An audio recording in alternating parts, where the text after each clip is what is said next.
The morning they brought Kofi to the square in Savannah, the air smelled of river mud and magnolia, and something older than either, the iron-rich tang of fear that rose from the bodies of men and women who had learned, over years and miles, to press their terror inward until it calcified into something hard and quiet and invisible to those who did not know how to look.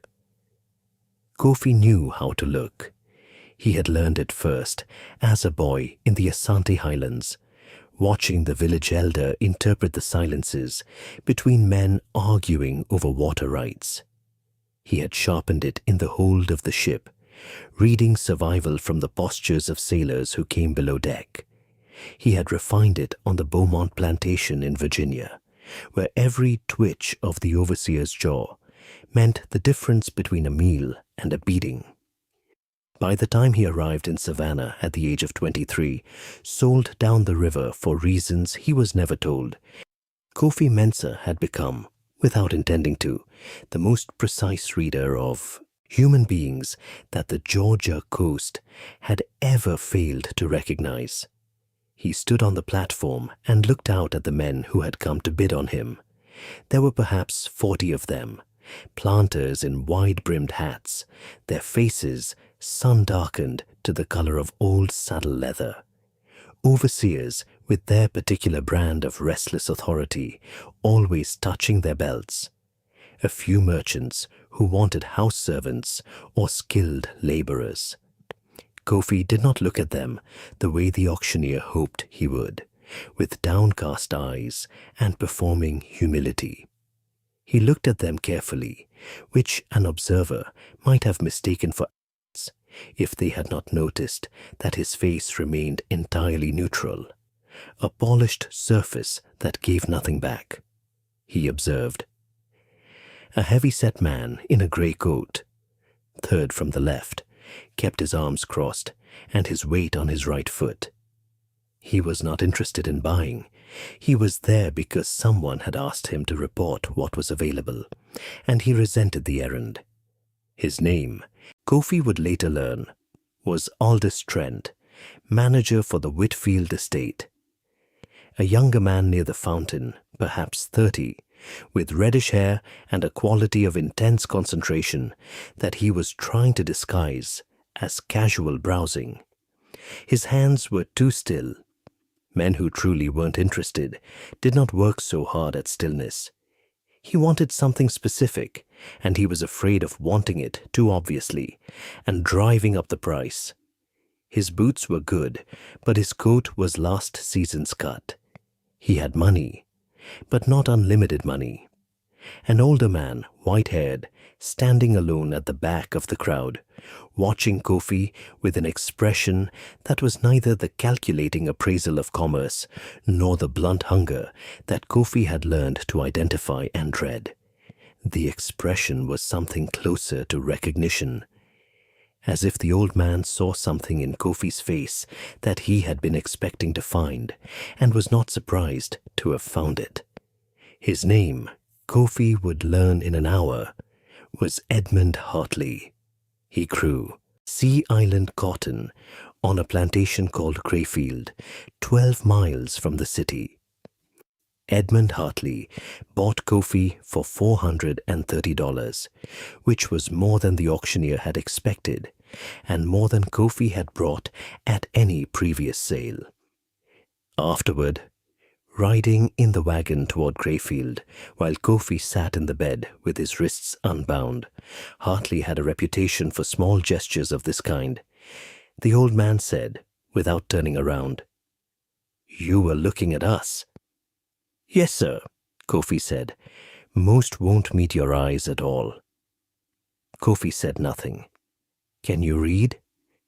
A pause. The question was a trap with teeth in it, depending on who was asking.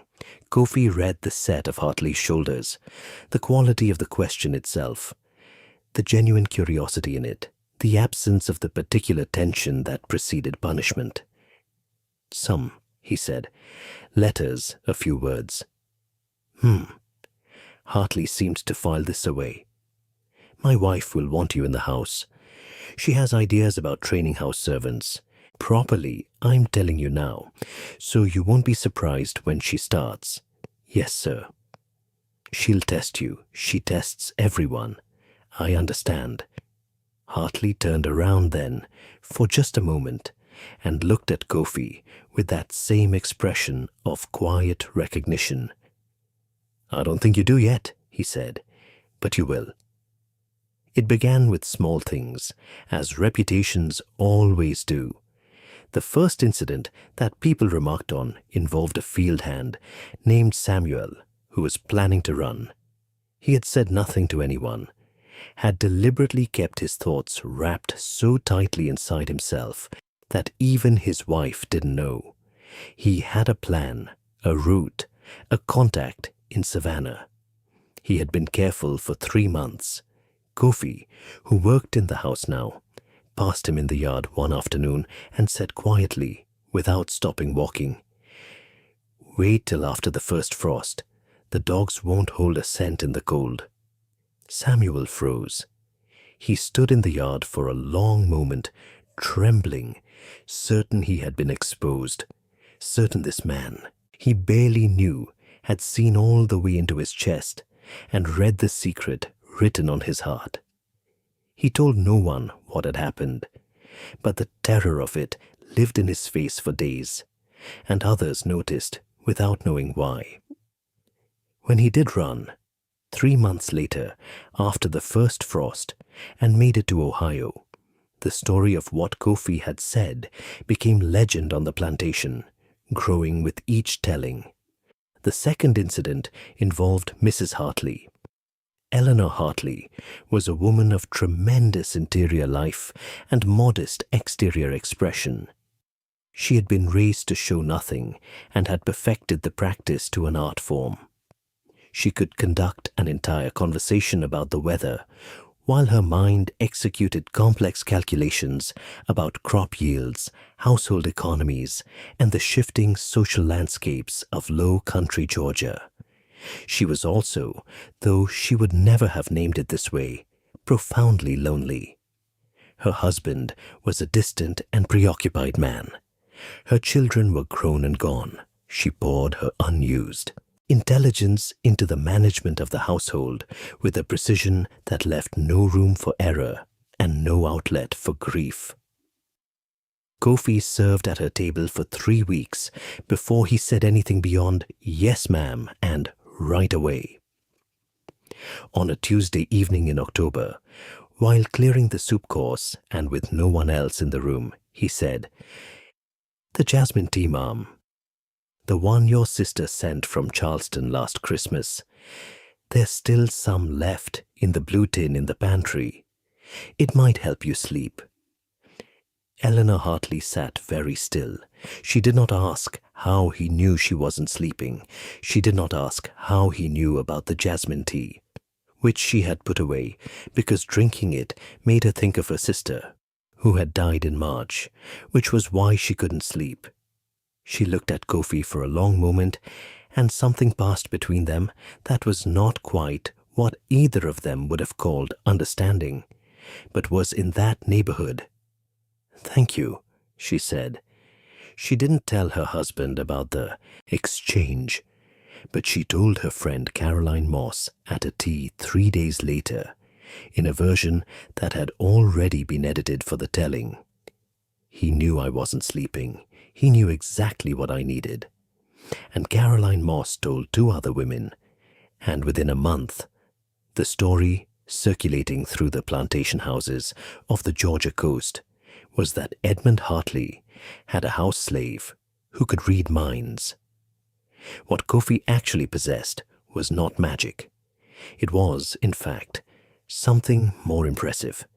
He had grown up among people who survived by reading the emotions of those who controlled their lives, and had then spent years being sold from household to household, giving him exposure to a wider range of human types than most people encountered in a lifetime. He noticed things, the specific quality of restlessness in a person who had made a decision but not yet acted on it. the way grief changed the tempo of someone's breathing, the small muscular changes around the eyes that happened when a person was constructing a lie versus simply choosing not to speak. He noticed that wealthy people in particular performed for one another constantly and had almost no experience of being truly observed. They moved through the world with an audience always watching, which meant they never stopped performing, which meant they had lost the ability to notice when the performance was slipping. The house slave pouring tea was furniture. You did not perform for furniture. And so Kofi, pouring tea, saw them in ways they did not know they could be seen. He also gathered information methodically. He listened. He remembered. He constructed models of people's lives from fragments. A letter glimpsed, a name mentioned in passing, a creditor's tone when he came to the door, the look on a child's face when a father entered a room. He was a scholar of the people around him in the way that only someone with everything to lose can be a scholar. His comprehension was not supernatural. It was the forced intelligence of survival, applied with extraordinary precision. But he understood, with equal precision, the value of the reputation. A man who could read minds was useful in ways that an ordinarily perceptive man was not. He was brought into important rooms. He was given information, intentionally and otherwise. He was treated with a particular wariness that, paradoxically, created a kind of safety. People did not move against someone they feared might anticipate them. The reputation was a shield, and Kofi had made it, and he maintained it carefully, the way a man in his situation maintained everything, with patience, with calculation, and with the knowledge that the moment he revealed the mechanism was the moment the protection disappeared. He performed the miracle sparingly. He did not use it for trivial things. He waited until the moment mattered, and then he deployed his observation with the apparent ease of someone accessing something beyond ordinary knowledge, and watched the effect move through the room like a stone dropped in still water. In the spring of Kofi's third year at Crayfield, a man named Price Calloway rode up the lane with 3 other men and the specific atmosphere of official business. Price Calloway was a slave trader of the middle tier, not the large commercial operations of the cities, but not a small-time opportunist either. He had a circuit that ran through 5 counties, and he had a good memory for inventory, which was how he thought about people, and he had heard about Kofi Mensah through exactly the channels one might expect. From a planter's wife at a dinner party, from an overseer at a tavern, from the particular social grapevine of men who traded in other human beings and found anything unusual about those humans to be a matter of professional interest. He wanted to buy Kofi and use him. The logic was sound from a certain inhuman perspective. A man who could read the minds of runaway slaves would be enormously valuable to someone in Calloway's business. You could take him from plantation to plantation after a disappearance, and he would tell you, so the story went, which direction the fugitive had gone and what they were thinking. He would be worth more than his purchase price in a single season. Kofi learned about Calloway's inquiry from Daisy, who cleaned the study, who had been in the hallway when Hartley received the letter, and who had read the return address and the first line over Hartley's shoulder before he turned. Daisy brought the information to Kofi in the kitchen that evening in the form of a question. "You know a man called Calloway?" Kofi considered the matter for 2 days. He could not refuse to be sold. He had no legal standing to refuse anything. His only tool was the same one he always used, the careful deployment of what people believed about him, positioned to make the action he needed to prevent seem, to those with the power to prevent it, like the action they wanted to take. On the third evening, while serving Hartley his after-dinner brandy, Kofi said, "Mr. Hartley, sir, I wonder if I might ask you something." Hartley looked up from his paper. In 3 years, Kofi had never asked him anything. "That man who wrote to you," Kofi said, "about purchasing me, he has a reputation." Hartley's expression did not change, but his hand tightened slightly on the glass. "Does he?" "Yes, sir. The kind of reputation that tends to attach itself to dealings." A pause, precisely calibrated. "The sheriff in Chatham County knows his name." This was true. Kofi had learned it from a stableman named George, who had it from a cotton factor, who had had dealings with one of Calloway's dissatisfied former customers. The sheriff connection was tenuous, perhaps, but it existed. Hartley looked at Kofi for a long time. "How do you know that?" he said finally. There was no accusation in the question. It was genuine puzzlement. Kofi said nothing. He let the silence do its work. Hartley said eventually, and returned to his paper. Calloway's inquiry was declined by letter a week later, citing that the individual in question was not available for sale.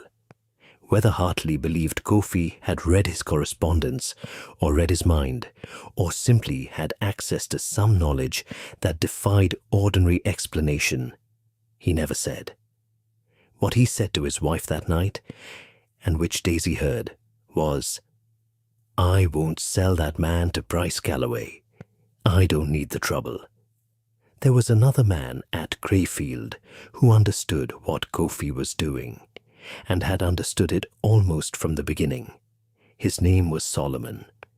He was 60 years old, had been at Crayfield his entire life, and had outlasted 3 overseers, 2 wives of Edmund Hartley's father, and more schemes and plans and attempted running than he could count. He was not a man who spoke often, but when he did, people listened, not because they believed he had any supernatural power, but because they had learned over decades that he was almost always right. Solomon watched Kofi work for a year before he said anything.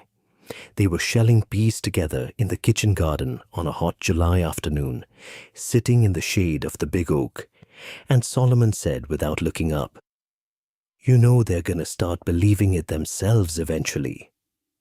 Kofi shelled a pea. "Sir?" "The story, the mind reading. White folks, when they believe something, they start finding evidence for it everywhere.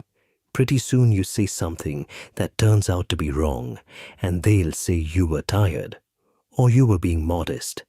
They'll protect the belief from the truth." Kofi considered this. "Is that bad?" "It's a trap dressed up like a door," Solomon said. "They'll start bringing you in to do things that can't be done, asking you questions that nobody can answer, and when you can't answer, because nobody can, they'll decide you were lying all along. And a man who lies to his master about something like that," he trailed off. The consequence was so well understood, it didn't need naming. "I know," Kofi said.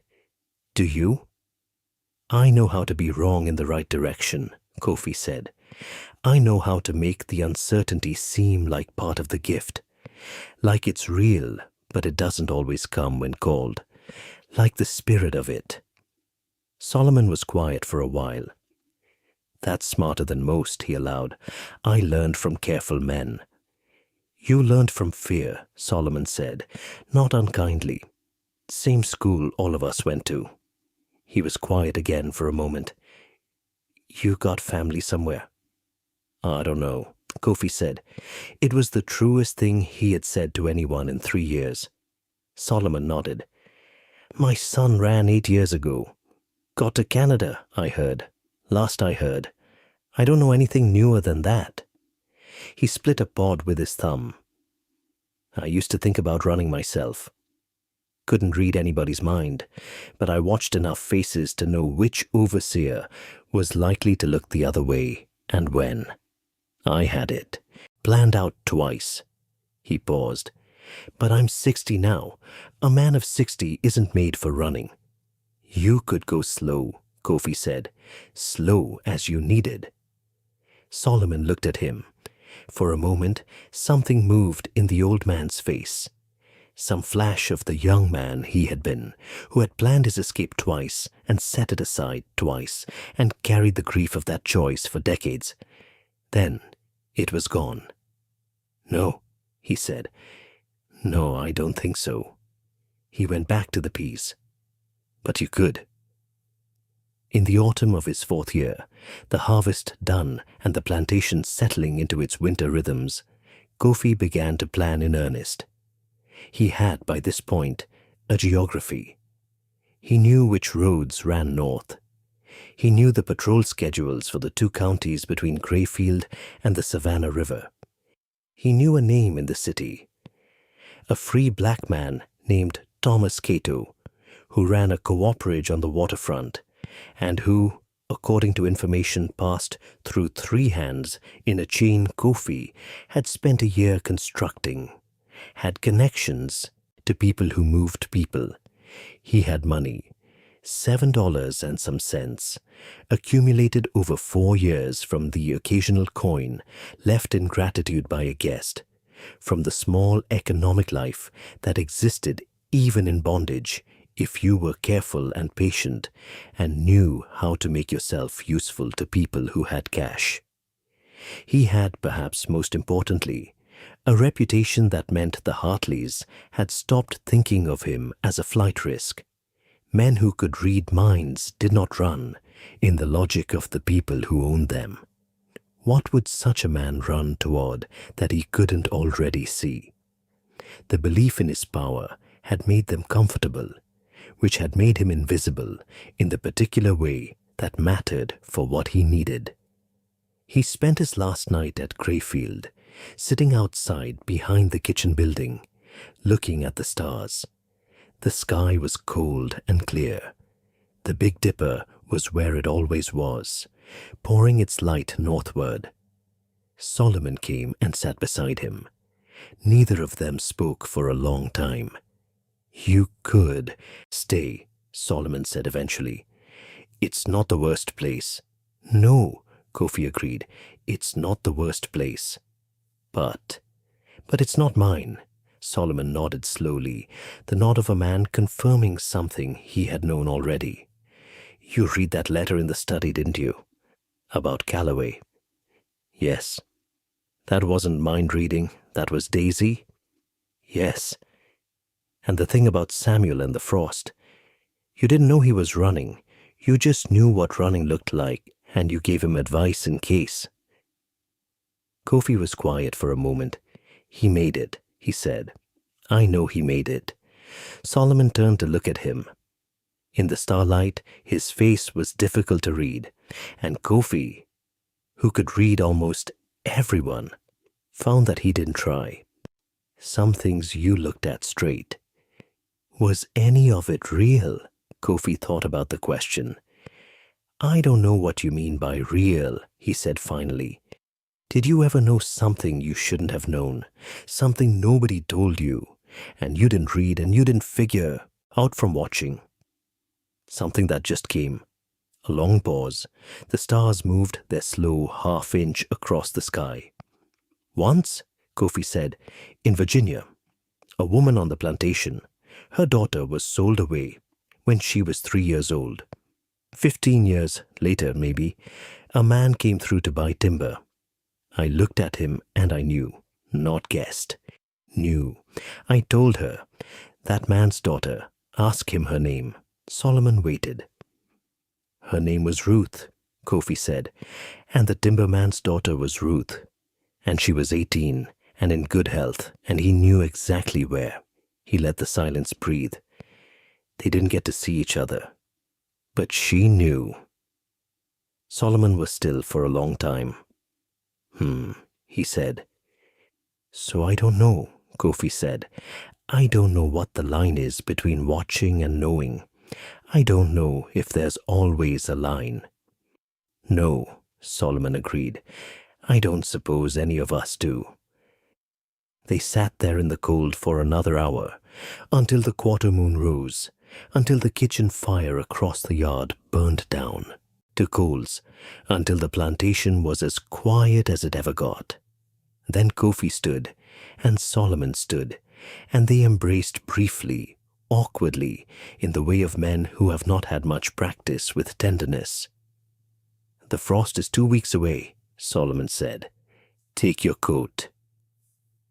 He was gone by morning.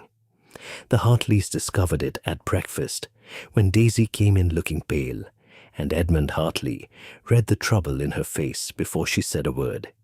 He sat for a moment with his coffee cup in his hand, and Eleanor watched him, and neither of them spoke. Then Hartley set down his cup and said, I won't send dogs. Eleanor looked at him. Edmund, I won't send dogs, he said again. His voice was flat and certain, in a way that closed the subject. They never knew why he decided this, and Hartley himself, if pressed, would probably have said something about the cost of patrols or the onset of cold weather. But those who had been paying attention, Daisy, Solomon, the cook named Martha, who had watched 4 years of small moments accumulate into something she couldn't name, believed that it was something else, that in the years of being watched and read and comprehended by a man who offered that comprehension as service, Edmund Hartley had been changed, invisibly, in ways he couldn't track or reverse, that he had been, in some fashion, that had nothing to do with the supernatural, understood, and that being understood by someone you had owned was a weight that sat differently than it should. Or perhaps he simply calculated the cost. Or perhaps he feared what a man who could read minds might have taken with him.